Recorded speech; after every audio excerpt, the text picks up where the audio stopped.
चाहती हूँ। आपने अभी सोशल मीडिया में और टेलीविजन में एक फोटो बहुत वायरल हुई है, बहुत तेजी से वायरल हुई है। वो फोटो हमारे प्रथम महिला राष्ट्रपति की है। अभी हाल में लाल कृष्ण आडवाणी को भारत रत्न दिया गया था। लाल कृष्ण आडवाणी के साथ मेरी संवेदना है। वो बुजुर्ग हैं, वो बीमार हैं, वो कुर्सी पे बैठ सकते थे, लेकिन इस देश का प्रधानमंत्री तो बीमार नहीं है। वो क्यों कुर्सी पे बैठे थे और वहीं पे महिला खड़ी थी? हमारी क्यों खड़ी थी जानते हैं? क्योंकि वो महिला थी, वो दलित थी, वो आदिवासी समाज से आती है, इसलिए उनको खड़ा रखा गया था। तो मैं जब हम लोग कहते हैं, जब महागठबंधन के नेता जब भाषण में कहते हैं कि देश को बचाना है, संविधान को बचाना है, आपके अधिकार की लड़ाई लड़ रहे हैं हमारे नेता। और एक बात और मैं बता दूं, जब भी प्रधानमंत्री जी बिहार आते हैं वे नहीं बोलेंगे, कम से कम बिहार में तो नहीं।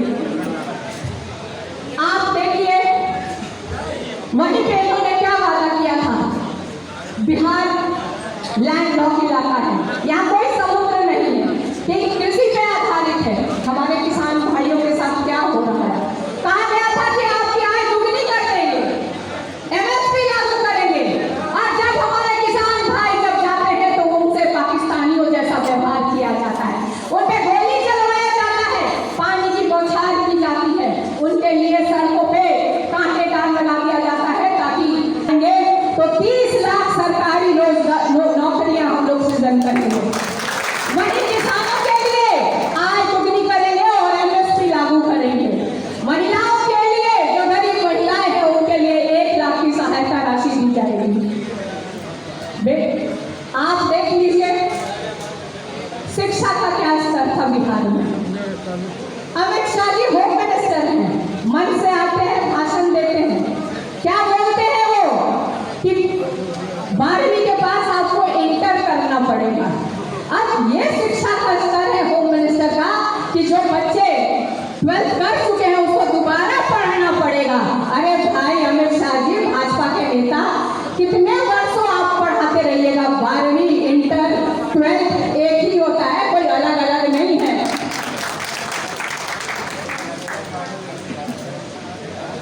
आपको लोग चर्चा करते हैं, बहुत सारे वक्ताओं ने बहुत बातों की चर्चा की। बहुत लोगों ने कहा आज आपके सामने एक ही चीज आपको ध्यान में रखना है, कान खुला रखना है, आंख भी खुली रखनी है, कौन क्या बोल रहा है उसको सुनना नहीं है। अर्जुन की तरह मछली पे आपका आंख पे निशाना होना चाहिए। अगर इस बात चूक गए तो आपके बच्चों का भविष्य अंधकार में चला जाएगा।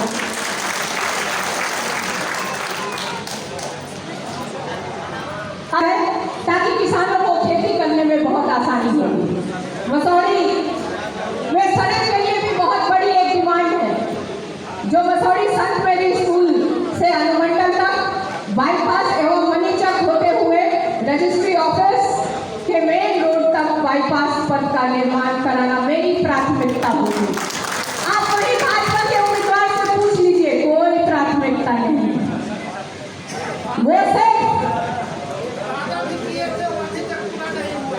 वो सिर्फ चुनाव में मिट्टी खुलता है, जेसीबी वहां जब चुनाव आता है तभी दिखता है, उसके बाद चुनाव बीता सब बराबर हो जाता है। मैं भी मसौड़ी आती हूँ, मैंने भी ये बहुत बार देखा है इसको, तो यही कहना चाहती हूँ।